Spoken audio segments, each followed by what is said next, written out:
ನಮಸ್ಕಾರ ಸ್ನೇಹಿತರೆ, ಮತ್ತೊಮ್ಮೆ ನನ್ನ ಚಾನಲ್ಗೆ ಪ್ರೀತಿಯ ಸ್ವಾಗತ. Welcome back to my channel. ಈ ಒಂದು ವಿಡಿಯೋದಲ್ಲಿ ದಿಕ್ಕುಗಳ ಬಗ್ಗೆ ತಿಳಿಸ್ಕೊಡ್ತಾ ಇದ್ದೀನಿ. ದಿಕ್ಕುಗಳ ಹೆಸರು ಡೈರೆಕ್ಷನ್ಸ್, DIRECTION.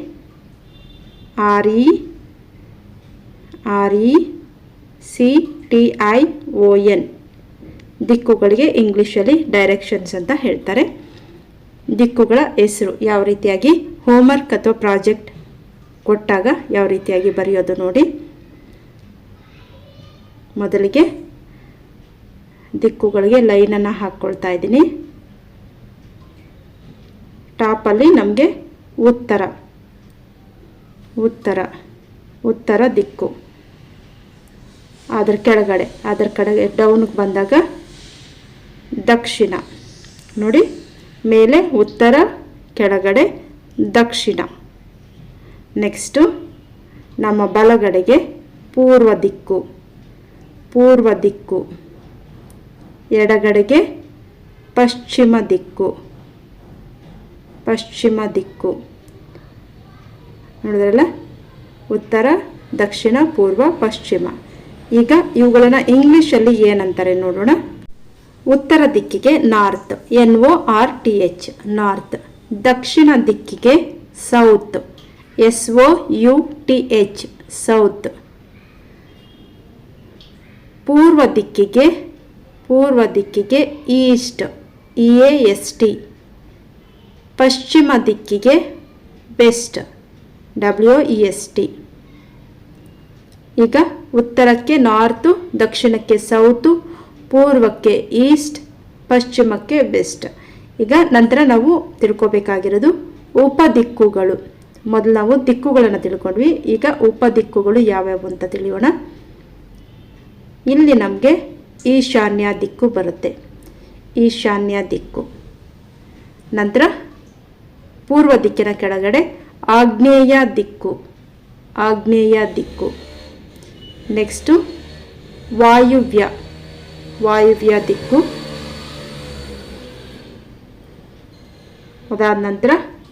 ಅದಾದ ನಂತರ ಈಶಾನ್ಯ, ಆಗ್ನೇಯ, ವಾಯುವ್ಯ ಆಯಿತು.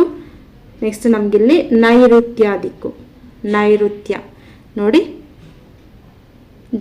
ದಿಕ್ಕುಗಳ ಹೆಸರು ಉತ್ತರ ನಾರ್ತ್, ದಕ್ಷಿಣ ಸೌತ್, ಪೂರ್ವ ಈಸ್ಟ್, ಪಶ್ಚಿಮ ವೆಸ್ಟ್. ಈಗ ಪೂರ್ವದಲ್ಲಿ ಸೂರ್ಯ ಹುಟ್ಟುತ್ತಾನೆ, ಸನ್ರೈಸ್. ಸೂರ್ಯನ ಉದಯ ಆಗುವಂತಹದ್ದು ಪೂರ್ವ ದಿಕ್ಕಿನಲ್ಲಿ. ಪಶ್ಚಿಮ ದಿಕ್ಕಿನಲ್ಲಿ ಸೂರ್ಯ ಮುಳುಗುತ್ತಾನೆ, ಸನ್ಸೆಟ್. ಇಲ್ಲಿ ಸೂರ್ಯ ಸನ್ಸೆಟ್ ಅಂದರೆ ಸೂರ್ಯ ಮುಳುಗುವ ದಿಕ್ಕು ಪಶ್ಚಿಮ, ಸೂರ್ಯ ಹುಟ್ಟುವ ದಿಕ್ಕು ಪೂರ್ವ. ಈಗ ನಾವು ಎಲ್ಲ ದಿಕ್ಕುಗಳನ್ನು ನೋಡಿದ್ವಿ. ದಿಕ್ಕುಗಳು ಮತ್ತು ಉಪದಿಕ್ಕುಗಳನ್ನು ಇಂಗ್ಲಿಷಲ್ಲಿ ಏನಂತಾರೆ ಈ ಉಪದಿಕ್ಕುಗಳಿಗೆ ನೋಡೋಣ. ಈಶಾನ್ಯ ದಿಕ್ಕಿಗೆ ನಾರ್ತ್ ಈಸ್ಟ್ ಅಂತ ಹೇಳ್ತಾರೆ. ಆಗ್ನೇಯ ದಿಕ್ಕಿಗೆ ಸೌತ್ ಈಸ್ಟ್ ಅಂತ ಹೇಳ್ತಾರೆ. ನೈಋತ್ಯ ದಿಕ್ಕಿಗೆ ಸೌತ್ ವೆಸ್ಟ್ ಅಂತಾರೆ. ವಾಯುವ್ಯ ದಿಕ್ಕಿಗೆ ನಾರ್ತ್ ವೆಸ್ಟ್. ನೋಡಿದ್ವಲ್ಲ ದಿಕ್ಕುಗಳು: ಈಶಾನ್ಯ, ಆಗ್ನೇಯ, ನೈಋತ್ಯ, ವಾಯುವ್ಯ. ಅವುಗಳನ್ನು ಇಂಗ್ಲಿಷಲ್ಲಿ ಏನಂತಾರೆ ಅಂತ ಕೂಡ ತಿಳ್ಕೊಂಡಿದ್ವಿ. ದಿಕ್ಕುಗಳ ಹೆಸರು ಉತ್ತರ ನಾರ್ತ್, ದಕ್ಷಿಣ ಸೌತ್, ಪೂರ್ವ ಈಸ್ಟ್, ಪಶ್ಚಿಮ ವೆಸ್ಟ್, ಈಶಾನ್ಯ ನಾರ್ತ್ ಈಸ್ಟ್, ಆಗ್ನೇಯ ಸೌತ್ ಈಸ್ಟ್, ನೈಋತ್ಯ ಸೌತ್ ವೆಸ್ಟ್, ವಾಯುವ್ಯ ನಾರ್ತ್ ಈಸ್ಟ್. ನೆಕ್ಸ್ಟ್ ನಮಗೆ ಅಚ್ಚ ಕನ್ನಡದಲ್ಲಿ ದಿಕ್ಕುಗಳನ್ನು ಏನಂತಾರೆ ನೋಡೋಣ. ಅಚ್ಚ ಕನ್ನಡದಲ್ಲಿ ಈ ಒಂದು ದಿಕ್ಕುಗಳನ್ನು ಏನಂತ ಕರೀತಾರೆ. ಕನ್ನಡ ಮತ್ತು ಇಂಗ್ಲಿಷಲ್ಲಿ ತಿಳ್ಕೊಂಡ್ವಿ, ಕನ್ನಡದಲ್ಲಿ ತಿಳ್ಕೊಂಡ್ವಿ. ಹಾಗೆ ದಿಕ್ಕುಗಳು ಯಾವ್ದ್ಯಾವುದು, ಅವುಗಳ ದಿಕ್ಕುಗಳು ಯಾವ್ಯಾವು ಅಂತ ಕೂಡ ತಿಳ್ಕೊಂಡ್ವಿ. ಈಗ ಅಚ್ಚ ಕನ್ನಡದಲ್ಲಿ ದಿಕ್ಕುಗಳ ಹೆಸರನ್ನು ತಿಳ್ಕೊಳ್ಳೋಣ. ನಾನಿಲ್ಲಿ ಲೈನನ್ನು ಡ್ರಾ ಮಾಡ್ತಾ ಇದ್ದೀನಿ. ಉತ್ತರ, ದಕ್ಷಿಣ, ಪೂರ್ವ, ಪಶ್ಚಿಮಕ್ಕೆ ನಾವು ತೋರಿಸ್ಬೇಕಲ್ವ ಯಾವ ದಿಕ್ಕು ಎಲ್ಲಿ ಬರುತ್ತೆ, ಅದನ್ನು ಕನ್ನಡದಲ್ಲಿ ಏನಂತಾರೆ. ಮೊದಲಿಗೆ ಲೈನಲ್ಲಿ ಹಾಕ್ಕೊಂಡಾದ್ಮೇಲೆ ಮೊದಲನೇ ದಿಕ್ಕು ಯಾವುದು, ಮೇಲೆ ಬರುವಂತಹದ್ದು ಟಾಪಲ್ಲಿ ಉತ್ತರ ದಿಕ್ಕಿಗೆ ಕನ್ನಡದಲ್ಲಿ ಬಡಗಣ ಅಂತ ಹೇಳ್ತಾರೆ. ಏನಂತಾರೆ? ಬಡಗಣ ಅಂತಾರೆ. ಓಕೆ. ನೆಕ್ಸ್ಟು ಎಂಡಿಗೆ ಬಂದಾಗ ಕೊನೆಯಲ್ಲಿ ಬರುವಂತಹದ್ದು ಕೊನೆಯಲ್ಲಿ ಬರುವಂತಹದ್ದು ತೆಂಕಣ. ದಕ್ಷಿಣ ದಿಕ್ಕಿಗೆ ಅಚ್ಚ ಕನ್ನಡದಲ್ಲಿ ತೆಂಕಣ ಅಂತ ಕರೀತಾರೆ. ನಂತರ ಪೂರ್ವ ದಿಕ್ಕಿಗೆ ಅಚ್ಚ ಕನ್ನಡದಲ್ಲಿ ಏನಂತ ಕರೀತಾರೆ? ಪೂರ್ವ ಮೂಡಣ ಅಂತ ಕರೀತಾರೆ. ಪೂರ್ವ ಮೂಡಣ ಪೂರ್ವ ದಿಕ್ಕಿಗೆ ಕರೀತಾರೆ ಅಚ್ಚ ಕನ್ನಡದಲ್ಲಿ. ನಂತರ ಪಶ್ಚಿಮ ದಿಕ್ಕಿಗೆ ಅಚ್ಚ ಕನ್ನಡದಲ್ಲಿ ಏನಂತ ಕರೀತಾರೆ? ಪಶ್ಚಿಮ ದಿಕ್ಕಿಗೆ ಪಶ್ಚಿಮ ಪಡುವಣ. ಪಶ್ಚಿಮ ಪಡುವಣ ನೋಡಿ, ಅಚ್ಚ ಕನ್ನಡದಲ್ಲಿ ದಿಕ್ಕುಗಳ ಹೆಸರು: ಉತ್ತರಕ್ಕೆ ಬಡಗಣ, ದಕ್ಷಿಣಕ್ಕೆ ತೆಂಕಣ, ಪೂರ್ವಕ್ಕೆ ಪೂರ್ವ ಮೂಡಣ, ಪಶ್ಚಿಮಕ್ಕೆ ಪಶ್ಚಿಮ ಪಡುವಣ. ನೆಕ್ಸ್ಟು ಇನ್ನೊಮ್ಮೆ ರಿವೈಸ್ ಮಾಡ್ಕೊಳ್ಳಿ ಎಲ್ಲ ದಿಕ್ಕುಗಳನ್ನು. ಹಾಗೆ ಉಪ ದಿಕ್ಕುಗಳನ್ನು ಕನ್ನಡದಲ್ಲಿ ಏನಂತಾರೆ, ಇಂಗ್ಲೀಷಲ್ಲಿ ಏನಂತಾರೆ? ಸನ್ರೈಸ್ ಅಂದರೆ ಸೂರ್ಯ ಉದಯ ಯಾವ ರೀತಿ ಯಾವ ಕಡೆ ಆಗ್ತಾನೆ, ಸೂರ್ಯ ಮುಳುಗ್ತಾನೆ ಯಾವ ದಿಕ್ಕಲ್ಲಿ ಮುಳುಗ್ತಾನೆ. ಹಾಗೆಯೇ ಉಪ ದಿಕ್ಕುಗಳು ಯಾವ್ಯಾವು ಎಲ್ಲವನ್ನು ಕೂಡ ಬರೆಯೋದು ಹೇಗೆ, ಹಾಗೆ ಗುರುತು ಮಾಡೋದು ಹೇಗೆ ಅಂತ ನಾವು ತಿಳ್ಕೊಂಡಿದ್ವಿ. ದಿಕ್ಕುಗಳು ಯಾವ್ದ್ಯಾವುದು, ಹಾಗೆ ಯಾವ ದಿಕ್ಕು ಎಲ್ಲಿ ಬರುತ್ತೆ ಅನ್ನೋದನ್ನ.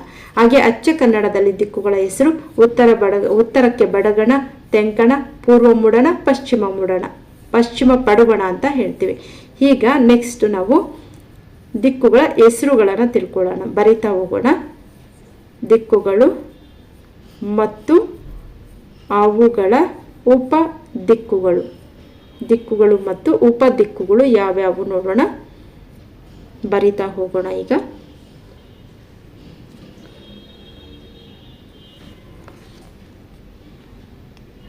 ದಿಕ್ಕುಗಳಿಗೆ ನಾವು ಕನ್ನಡದಲ್ಲಿ ದಿಕ್ಕುಗಳು ಅಂದರೆ ಇಂಗ್ಲೀಷಲ್ಲಿ ಡೈರೆಕ್ಷನ್ಸ್ ಅಂತ ಹೇಳ್ತಾರೆ. DIRECTION direction. DIRECTION direction. ಮೊದಲನೇ ನೋಡಿ ಉತ್ತರ ದಿಕ್ಕು. ದಿಕ್ಕುಗಳಲ್ಲಿ ಮೊದಲನೇ ದಿಕ್ಕು ಉತ್ತರ ದಿಕ್ಕು. ಇಂಗ್ಲೀಷಲ್ಲಿ ನಾರ್ತ್, NORTH ನಾರ್ತ್. ಎರಡನೇದು ದಕ್ಷಿಣ ದಿಕ್ಕು, ದಕ್ಷಿಣ. ಕನ್ನಡದಲ್ಲಿ ಇಂಗ್ಲೀಷಲ್ಲಿ ಸೌತ್, SOUTH. ನೆಕ್ಸ್ಟು ಮೂರನೇ ದಿಕ್ಕು ಪೂರ್ವ ದಿಕ್ಕು. ಪೂರ್ವ ದಿಕ್ಕಿಗೆ ಇಂಗ್ಲೀಷಲ್ಲಿ ಏನಂತ ಕರೀತಾರೆ? ಈಸ್ಟ್,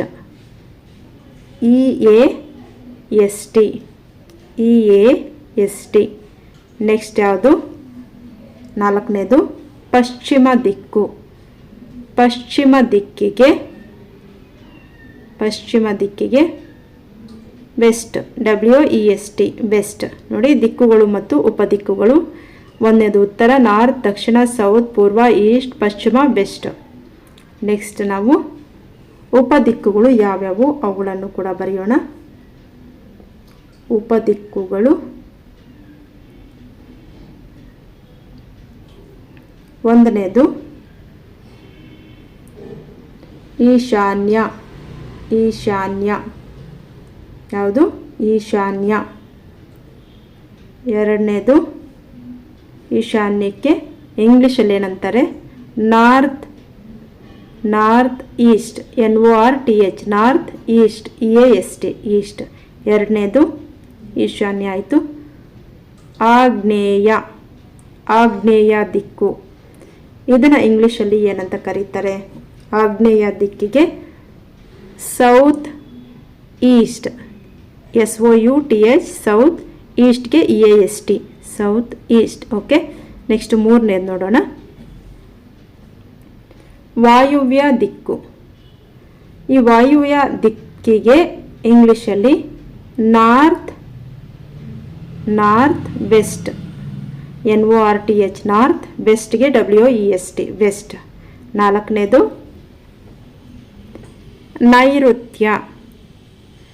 ನೈಋತ್ಯ ದಿಕ್ಕಿಗೆ ಏನಂತ ಕರೀತಾರೆ? South, SOUTH south. West, WEST west, south West.